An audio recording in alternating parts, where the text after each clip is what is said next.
Olá pessoal, sejam todos bem-vindos, né, é, a esse curso de Morfologia Vegetal Aplicada à Sistemática e Ensino de Botânica. E nesta aula nós vamos tratar, né, da formação do pólen e do óvulo, tá? Então, dando início aqui à nossa explanação, é interessante que nós tenhamos em mente que o objetivo da morfologia vegetal é estudar, né, e documentar as estruturas das plantas. Por que nós temos que fazer isso? Né? Por que é importante fazer isso? Né? Compreender essas estruturas das plantas? Porque elas serão bases para outras áreas. Eu exemplifiquei aqui colocando que ela vai ser importante, por exemplo, para sistemática.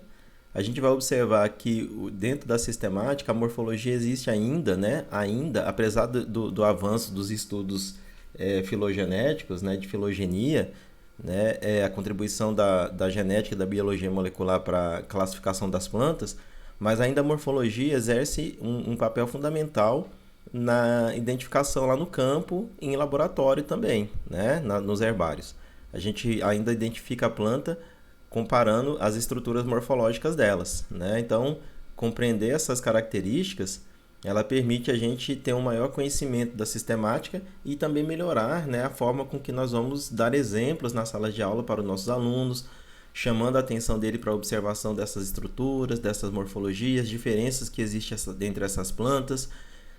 Também permite a gente chamar a atenção que essas estruturas variam de acordo com o ambiente que essas plantas estão inseridas. Por exemplo, raízes de plantas terrestres, as raízes das plantas epífitas, aquelas que vivem sobre outras plantas, as raízes das plantas aquáticas, né? Então, isso vai variar muito de acordo com o ambiente que essas plantas estão inseridas, né? Então, permite também que os alunos tenham uma noção das várias adaptações dessas estruturas em conformidade com as condições do ambiente que elas estão inseridas, né? E também, por exemplo, dentro da fisiologia vegetal, para mostrar como essas variações das estruturas morfológicas podem ser uma resposta, né, para a melhoria das condições fisiológicas, ou seja, para o funcionamento dessas plantas. Por exemplo, plantas que estão sobre sombreamento geralmente tendem a ter uma folha maior para aumentar a área de contato com o sol e aumentar a taxa de fotossíntese. Diferente daquelas plantas que estão constantemente ao sol, elas tendem a ter folhas menores, né, para evitar a perda de água, né, por exemplo. E como ela tem luz em abundância, né, ela não precisa ter uma grande área foliar para otimizar a sua fotossíntese, tá? São alguns exemplos que a gente pode mostrar, né? E com base nessa entendimento da morfologia, observando que ela pode estar conectada com diversas áreas da ciência, como sistemática, como a evolução, como a fisiologia vegetal, como na ecologia, por exemplo, a gente pode melhorar nossas práticas pedagógicas na sala de aula, tá? Aqui está só um exemplo, eu trouxe dois exemplos aqui para a gente ver, por exemplo, uma aplicação da morfologia, por exemplo, na sistemática. Então, quando eu olho aqui, por exemplo, eu estou observando aqui um pé de mamona, né? Não sei se vocês já pararam para observar, mas quando eu observo, né? Olha só como é importante quando a gente olha, entende mais, tem um compreendimento, com uma compreensão melhor da sistemática, como a gente começa a olhar as estruturas das plantas com mais detalhes, né? E aí a gente começa a observar aqui, ó, nessa inflorescência da mamona, que na parte inferior dela eu encontro um tipo de flor, né? Ó, observe que essa flor aqui é amarelinha, né? Um monte de estruturas aqui, né? Ó. E aqui eu observo que a flor tem um verde com um vermelho na extremidade. Então, isso já me chama a atenção de alguma coisa quando eu observo.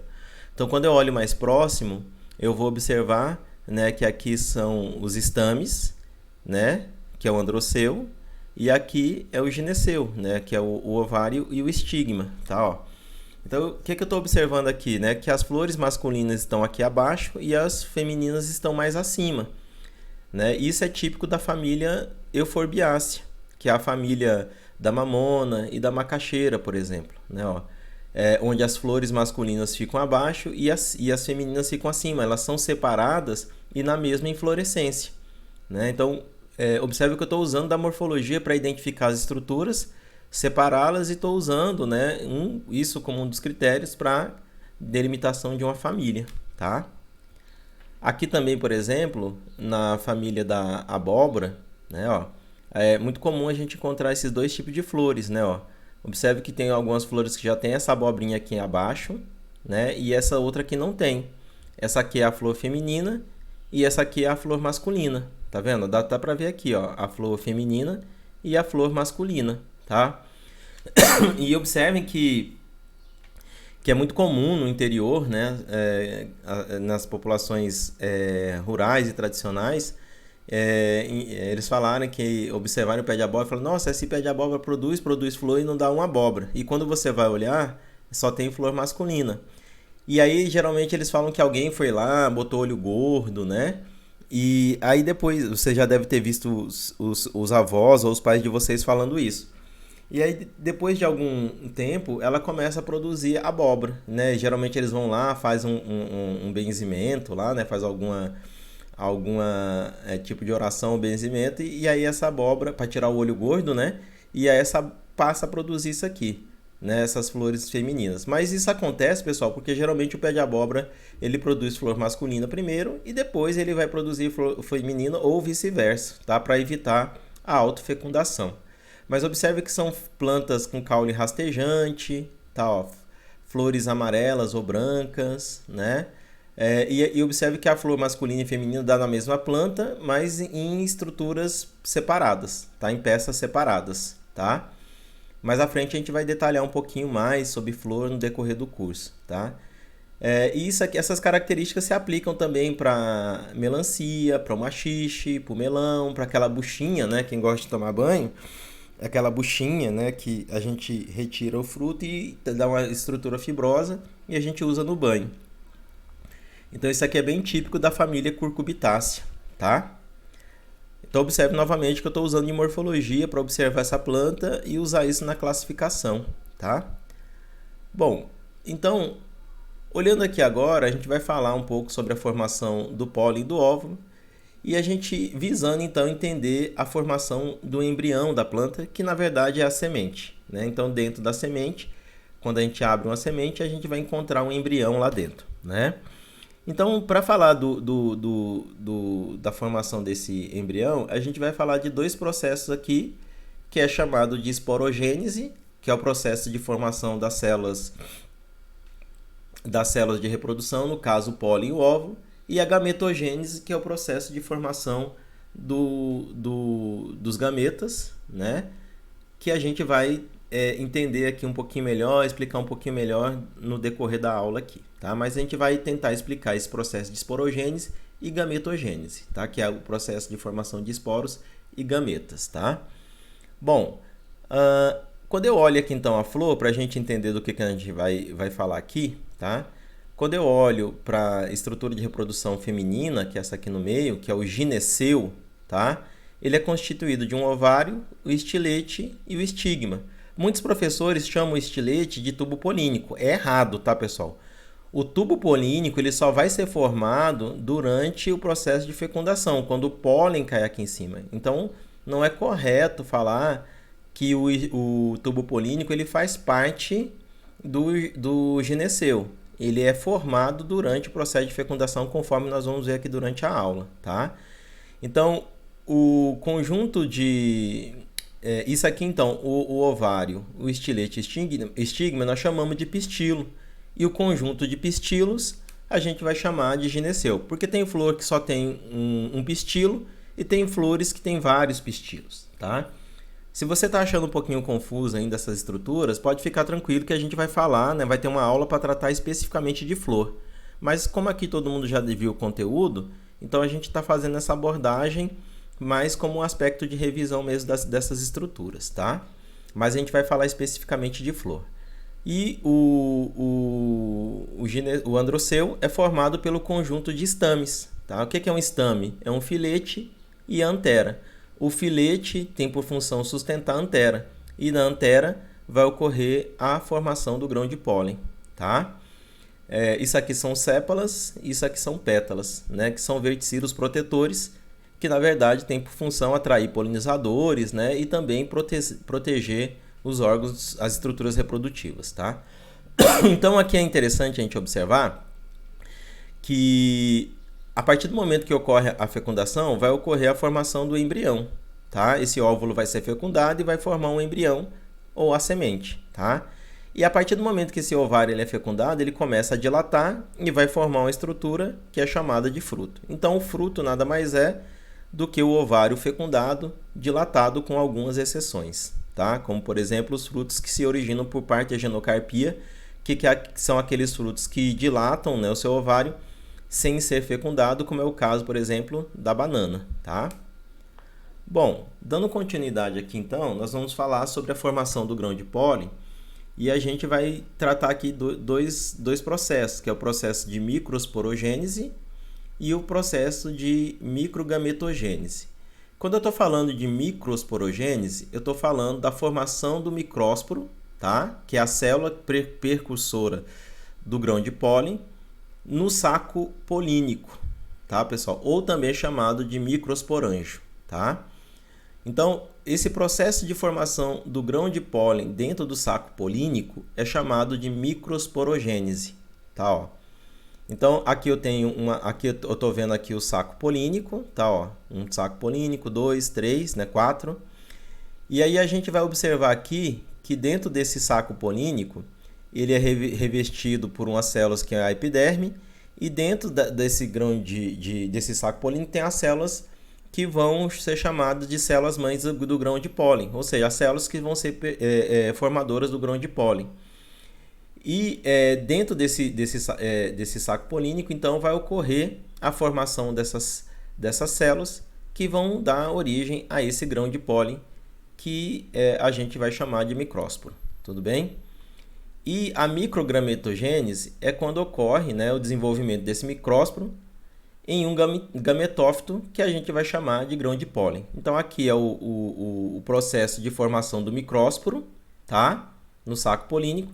E a microgametogênese a gente vai falar sobre a formação do grão de pólen, tá? Então a gente vai falar como que se formam as células precursoras do grão de pólen e depois a gente vai falar sobre como esse grão de pólen é formado, tá bom?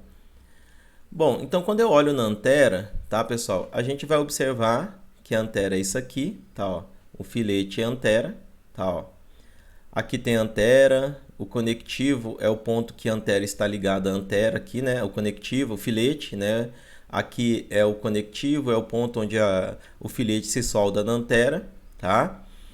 E a gente vai observar, quando a gente faz um corte anatômico disso aqui, a gente vai observar, né, que dentro dessa antera nós vamos encontrar os sacos polínicos, tá, ó. Então aqui está a epiderme e aqui estão as células percussoras do grão de pólen, tá, os micrósporos, tá, ó. Tá aqui, ó, as células percussoras do grão de pólen, tá?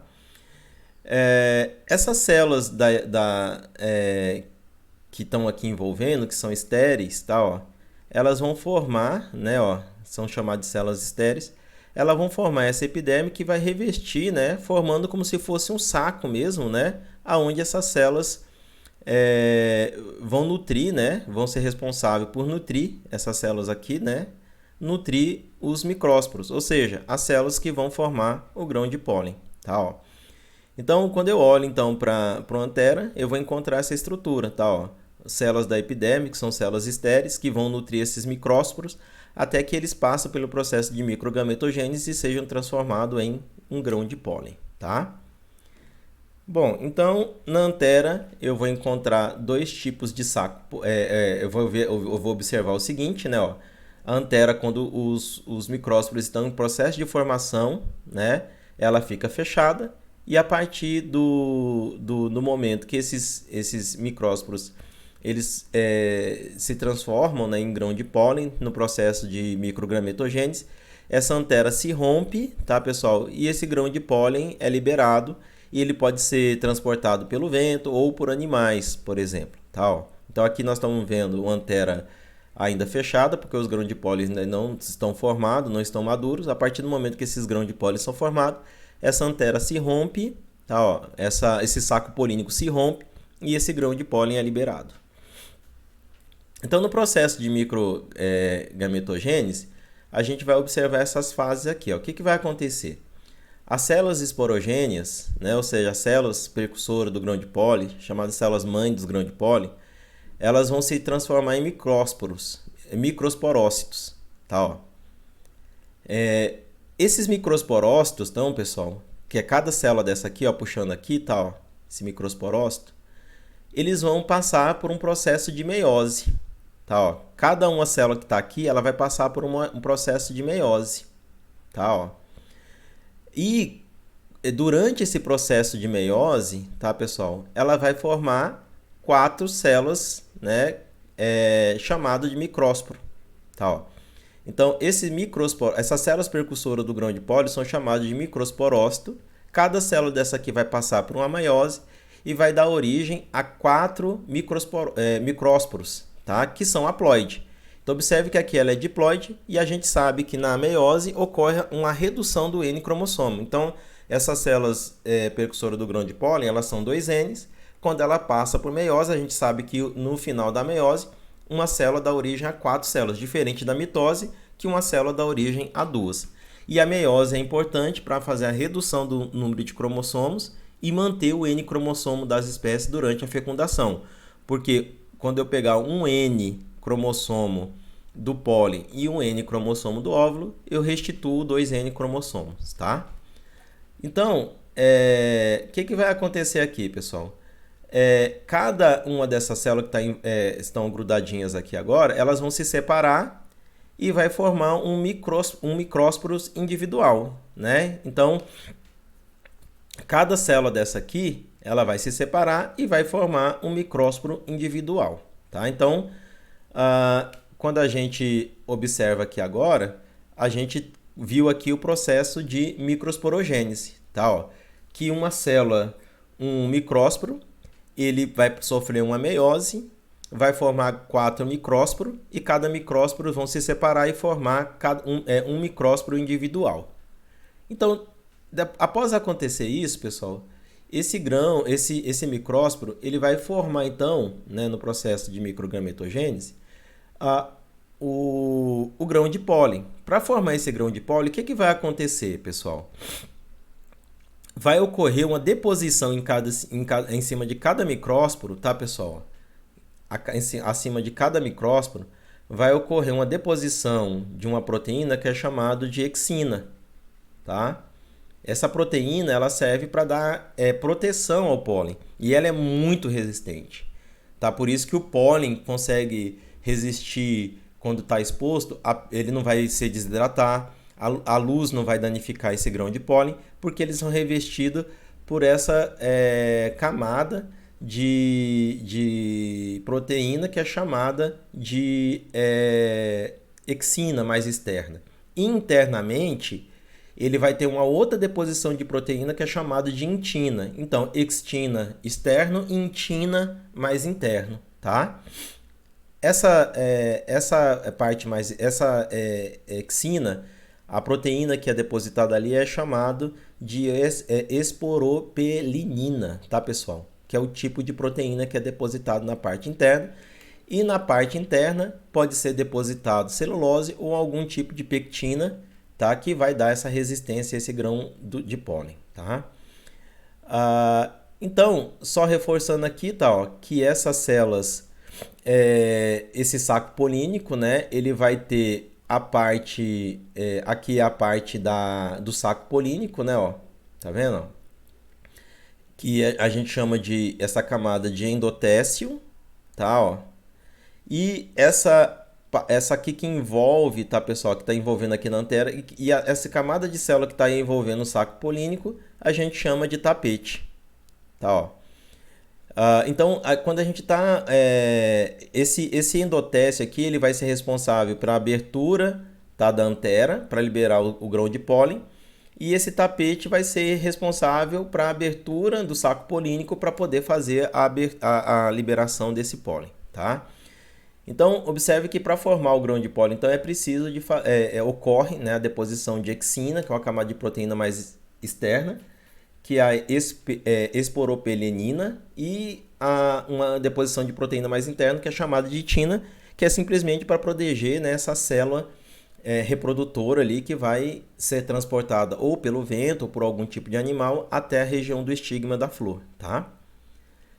Então, agora, o que é importante é que a microgametogênese ela vai ocorrer, tá, pessoal, no ato da fecundação. Então, eu tenho o grão de pólen, e para formar o gameta, né, que a gente vai observar ali mais à frente, isso vai ocorrer lá no ato da fecundação, tá? Então, o que vai acontecer? Cada micrósporo daquele lá, tá? Cada grão de pólen daquele, ele vai ser transportado, tá? Ó, aqui é uma célula do grão de pólen, tá? Ó, ele vai ser transportado e ele, quando eu olho dentro dele, tá, pessoal, ele vai ter duas células. Uma célula que é a vegetativa e uma célula que é germinativa. No final, né, da formação do grão de pólen, ele vai ter esses dois tipos de célula revestida pelaquela camada de entina e exina, tá? Ó, uma célula germinativa e uma célula vegetativa. Quando esse pólen cai lá na região do estigma, ele vai começar a formar o tubo polínico, tá? A célula que é responsável para estimular a formação desse tubo polínico é a célula vegetativa, tá? Ó. Essa aqui é a célula vegetativa, tá? Ó. Então ela vai, quando começa o pólen cair lá, ele é estimulado, ele começa a germinar, tá? Ó. E começa a formar esse tubo polínico e quem é responsável pela formação desse tubo polínico é essa célula vegetativa aqui. Essa célula germinativa, ela vai passar por uma mitose e vai dar origem a duas células germinativas que são chamadas de anterozoides, tá? Ó. E mais à frente a gente vai ver por que são formados dois anterozoides, tá? Ó. Mas observem que isso é o que ocorre no processo de fecundação. Então eu tenho aqui a formação de dois anterozoides, que são as células de reprodução, que são os gametas, né? Ó. E aqui a célula vegetativa responsável pela formação do grão de pólen, tá? Bom, agora a gente vai falar aqui de como é formado, então, o óvulo no ovário, tá? Então a gente vai observar aqui, né, como eu já falei, isso aqui é o ovário, o estilete e o estigma. Se eu fazer um corte aqui transversal desse ovário, eu vou observar essas estruturas aqui, ó. Então esse aqui é um ovário, aqui são a placenta, né, ó. Aqui é a placenta, a estrutura placentária, que é chamada de carpelo no caso das plantas. E cada carpela aqui está sustentando um óvulo, né, ó. Aqui não coroa, mas está aqui, tá, ó. Cada carpela está sustentando um óvulo, tá, ó. E aí, então agora a gente vai tentar observar como que esses óvulos são formados, tá, ó. Então, quando vai formar o ovário, tá, pessoal? Vai formar essa estrutura aqui, mais externa, né? Que é o ovário, tá? Essa estrutura mais externa aqui, esse rosa mais claro, esse rosa mais escuro, que vai formar aquela estrutura do fruto, né? Essa parte mais aqui em contato aqui, né, com o óvulo, né? Vai ser chamado de aquela estrutura, o endocarpo, aqui o mesocarpo e aqui o epicarpo, né, ó, do fruto, tá? Essas estruturas aqui, que vai dar origem à formação do fruto. Essa estrutura aqui mais interna vai começar a desenvolver uma estrutura de proteção do óvulo, que é chamado de integumento, tá? Ó. E esse óvulo aqui, né, que é chamado de megasporócito, que vai dar origem, né, ao óvulo da planta. Aqui em cima, tá, ó, vai ficar uma abertura que é chamado de que é a micrópila, né? Aonde, né, o tubo polínico vai entrar. Ele vai descer aqui pelo estilete, tá, pessoal? E vai entrar aqui, aonde vai ocorrer o processo de fecundação, tá? Bom, então dando continuidade aqui, o que a gente vai observar? Tem dois processos também, que é a macroesporogênese e a megagametogênese. A macroesporogênese é o processo de formação do megásporo, ou seja, da célula percussora do óvulo, tá? No interior do ovário, e a megagametogênese é o desenvolvimento do megásporo no saco embrionário, ou seja, o desenvolvimento e a formação do óvulo, tá? E aí a gente vai estudar agora como que se dá a formação desse óvulo, tá, pessoal? Como que esse óvulo é formado, tá? Então, no início do desenvolvimento, tá, desse óvulo, ele vai ter um único megasporócito com um único núcleo, tá, pessoal? Olha, observa aqui, ó. Esse megásporo, tá, ó. Esse megasporócito, ele vai ter uma única célula com um único óvulo. O que que vai acontecer com ela? Ela vai, tá, sofrer uma meiose, tá, pessoal? E vai formar 4 células haploides, tá, ó, 4 células haploides, tá, ó. E aí, o que que vai acontecer aqui, pessoal? Esse megasporócito, ele vai sofrer uma meiose, como eu coloquei, dá origem a uma tétrade linear. Isso aqui nós chamamos de tétrade. Observe que elas são chamadas tétrade linear, porque elas estão alinhadas, tá? O que que vai acontecer com 3 dessas células? Elas vão se degenerar, tá, pessoal? E vai formar um único megagametófito, tá, ó. E vai formar um único megagametófito, tá? E aí a gente vai observar aqui, né, ó, e agora a gente vai observar mais detalhadamente um outro processo que vai ser formado aqui, né, ó. Uma coisa que é interessante, né, nesse processo aqui, pessoal, que no final quando esse óvulo estiver maduro, vai ocorrer algumas coisas aqui que são interessantes, tá, pessoal? Uma coisa que a gente precisa observar é nessa estrutura aqui agora, aqui, ó, tá vendo aqui, ó? O que vai acontecer aqui agora, pessoal? Algumas coisas interessantes que vai ser importante para a formação do embrião, tá, ó? Dos 4 megásporos que formou, 3 vão se desintegrar e o mais afastado da micrópila sobrevive e desenvolve no ovário. O que vai acontecer aqui, pessoal? Esse núcleo aqui, tá, pessoal? Ele vai se dividir, tá, ó? Ele vai passar por séries de divisões e vai formar aqui, ó, 1, 2, 3, 4, 5, 6, 7, 8. 8 núcleos aqui dentro, tá? 8 núcleos aqui dentro. 2 núcleos vão ficar aqui no centro, tá, ó? Tá vendo esse núcleo aqui? Ele vai passar por séries de divisões, por consecutivas divisões. 2 deles vão ficar aqui no meio. 3 deles vão vir aqui para a parte superior do ovário, que é chamada região da antípoda. E 3 vão ficar aqui perto da micrópila, tá, pessoal? Que são chamadas de 2 dessas células. Aqui, ó, tem 3. 2 vão ser chamadas de células sinérgidas e outra vai ser chamada de oosfera, tá? Então, aqui no meio está a oosfera, que vai ser a célula que vai ser fecundada para formar um embrião. E essas 2 células sinérgidas, a gente vai ver daqui a pouquinho quais são as funções delas. E essas 3 células que ficam aqui na parte superior, também a gente vai ver qual que é a importância dela, tá? Mas é importante entender essa organização, tá? Ó, esse núcleo vai passar por consecutivas divisões, vai ficar 2 aqui no meio, 3 aqui na parte superior e 3 na parte inferior. A do meio aqui é a oosfera, que vai ser fecundada. 2 delas, tá, pessoal, vão ser chamadas de células sinérgidas, que são células estéreis. E aqui vai ficar essas 3 que vão ter uma função mais à frente, que a gente vai ver que é de fixar o embrião, tá? E essas 2 aqui, a gente vai ver que elas têm importância para formar o endosperma, tá? Então, vamos dar continuidade aqui para a gente entender um pouquinho melhor. Tá? Então, o óvulo é estruturado, ele consiste numa haste, tá vendo aqui essa haste aqui, que é chamado de funículo, que vai sustentar esse embrião, tá, pessoal? Ó.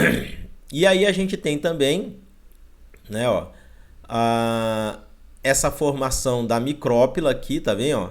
Tá vendo a micrópila, onde fica aquelas 2 células sinérgidas, aonde vai entrar o tubo polínico. Então aqui é um corte, a micrópila tá bem aqui, tá, pessoal? Ó. Ela é bem pequenininha, lá na figura ela mostra bem grande, mas aqui ela é só uma pequena fissura, tá, ó, que fica aqui aonde o tubo polínico vai entrar, tá? O tubo polínico vem aqui, ó, tá vendo? Ó, passa aqui, passa aqui, passa aqui, passa aqui e entra aqui, ó, tá? Ó. Então o tubo polínico vai entrar aqui e fecunda aqui, tá bom? Bom, aí o que vai acontecer? Só reforçando novamente, tá, pessoal? Esses núcleos lá, como nós falamos, ele vai passar por constantes mitoses. Vão ficar 4 nas regiões da micrópila, 4 próximo na região Chalarral, né, que é aquela parte mais, né, ó, 4 ficam aqui e 4 ficam aqui. Aí depois tem aquela distribuição, né, 3 na parte superior, 3 na parte inferior e 2 na parte do meio, tá? Como nós já falamos aqui, tá? Isso aqui é só mostrando uma figura, mostrando aqui, ó, 3 aqui na parte do meio, 2 aqui e 3 células ficam aqui na parte superior, tá? Bom, vou voltar aqui. Então, o que vai acontecer aqui, só para deixar um pouquinho mais detalhado?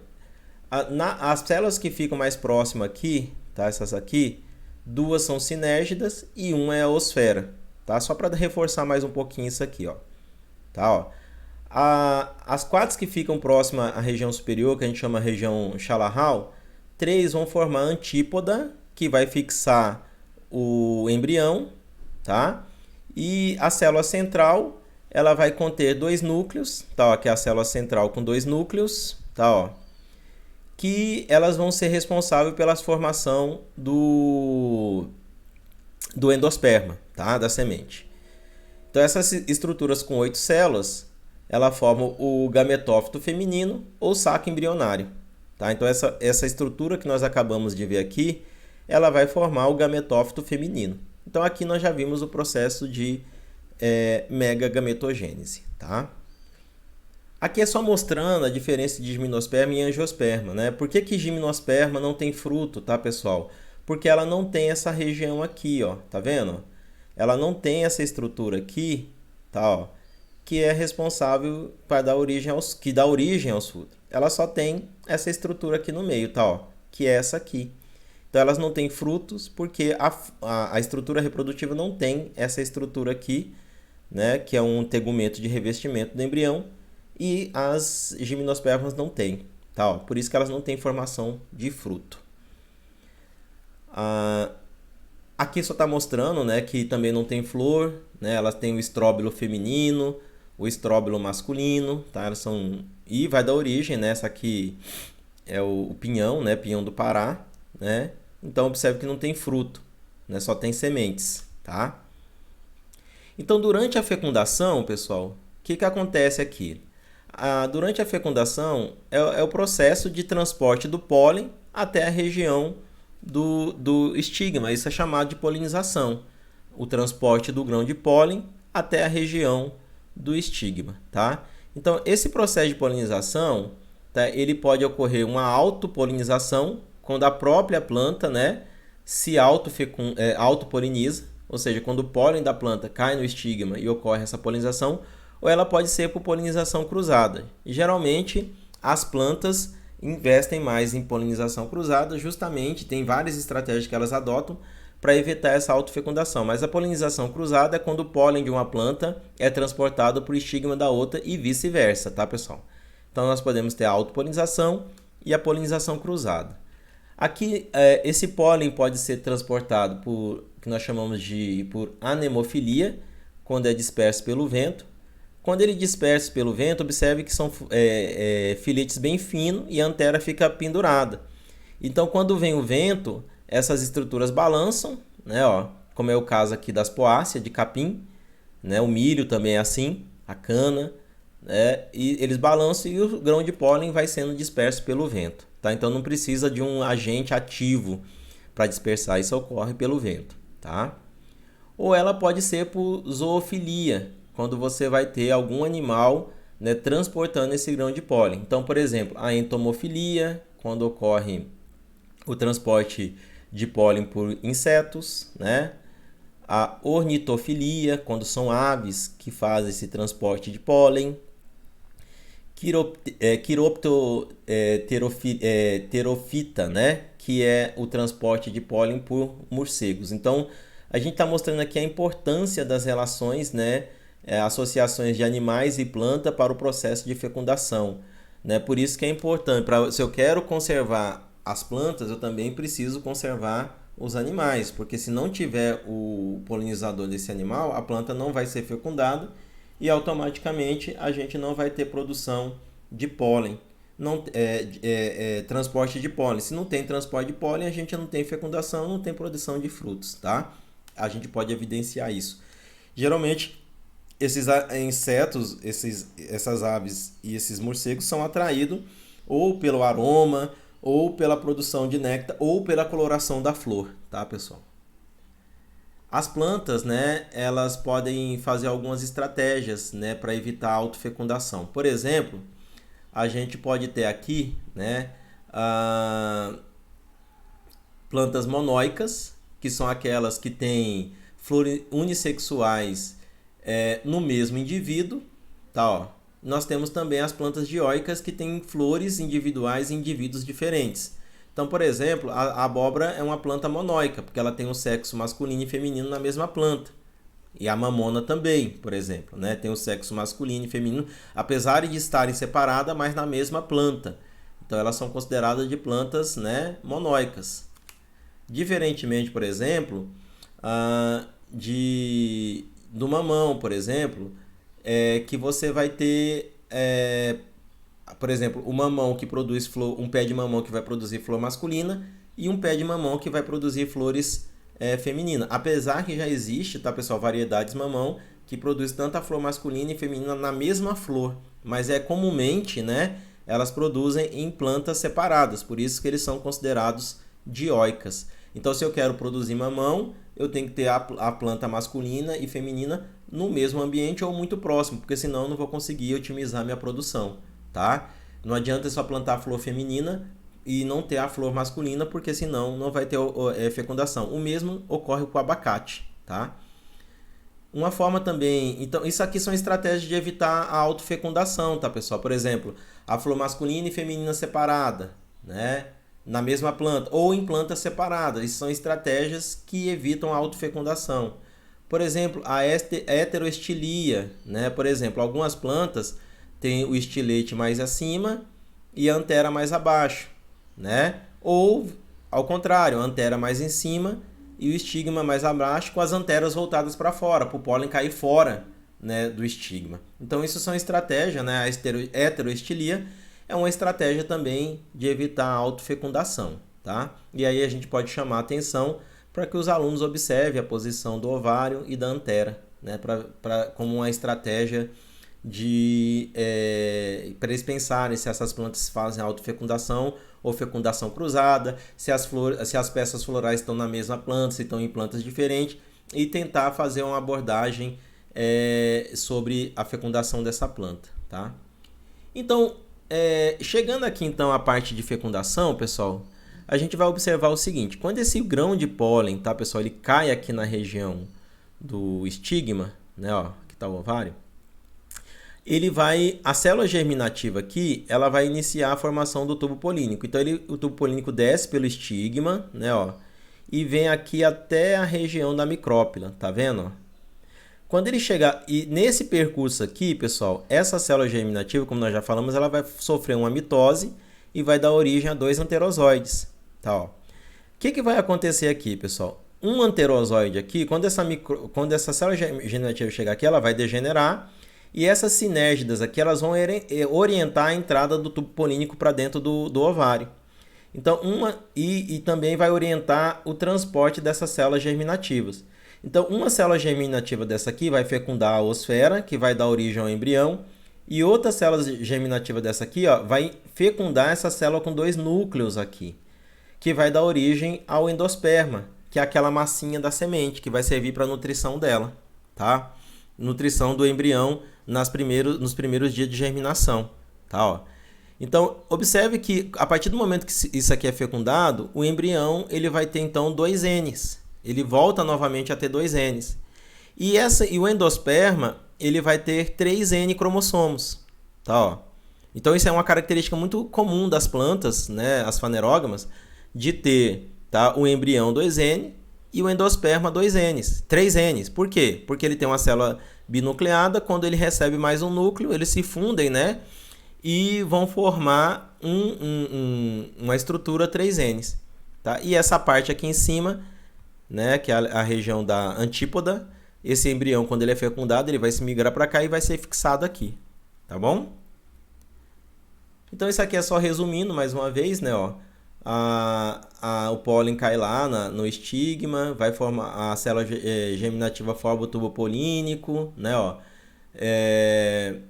E aí essas duas células germinativas formam, aquela célula germinativa sofre uma mitose, formam dois anterozoides. Essas células aqui, então, ó, das sinérgidas, elas vão orientar a entrada dessas células germinativas, dos anterozoides. Ele vai destinar um para fecundar um ovário e o outro para fecundar essas células com 2 núcleos que vão formar um endosperma, né? Aqui, ó, 3 Ns. E aqui, 2 Ns, tá? E aí, o que vai acontecer? Esse embrião vai começar a passar por mitose, né, para formar um embrião.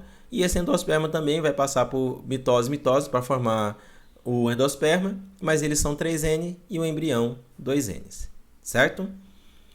E aí a gente vai falar na próxima aula algumas dessas cicatrizes que ficam na semente, né? Que é o embrião já formado. Então, essa massinha da semente é o endosperma, né? Que é 3N.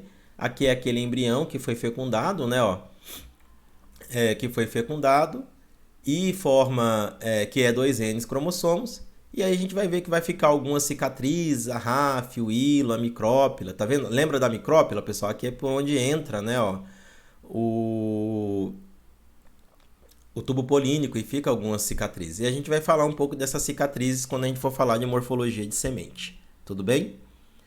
Então, para essa aula é isso, tá, pessoal? E a gente vai dar continuidade nos conteúdos na próxima aula. Espero que tenha ficado claro e a gente pode usar, né, na aula presencial para tirar as dúvidas que restaram. Tudo bem? Então, até a próxima aula.